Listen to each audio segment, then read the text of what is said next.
سلامشگاه، حالتون چطور؟ خوش اومدین به یه ویدیو دیگه از چنل پابجی. بزن بریم سراغ ویدیو. لیتس گو.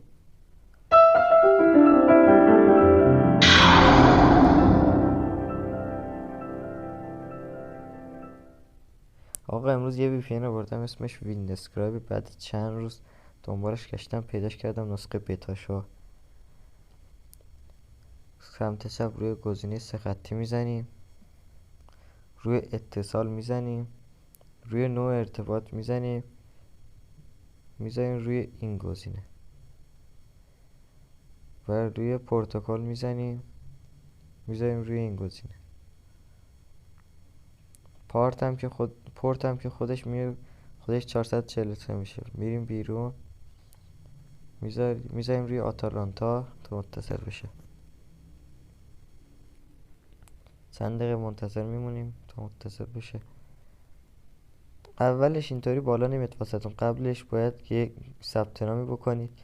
قبلش به یه وی پی ان متصل بشید. روی گزینه شروع بزنید، یه نام کاربری انتخاب کنید با یه رمز. آخر سم یه جیمیل بزنید، بالا میاد. الان متصل نشد. یه دفعه اینترنت خاموش روشن میکنیم، دوباره متصل میشیم.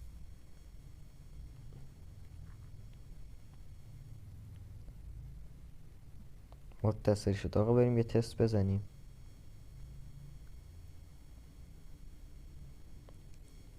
ببینید چقدر ایزی بالا میاره یوتیوبو. بریم داخل تلگرام تست بزنیم.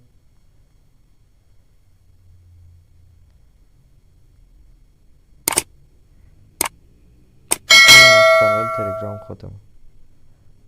اگه از این سبک ویدیو خوشتون میاد حتما چنل رو سابسکرایب کنید، لایک کامنت یادتون نره. خدا نگهدار.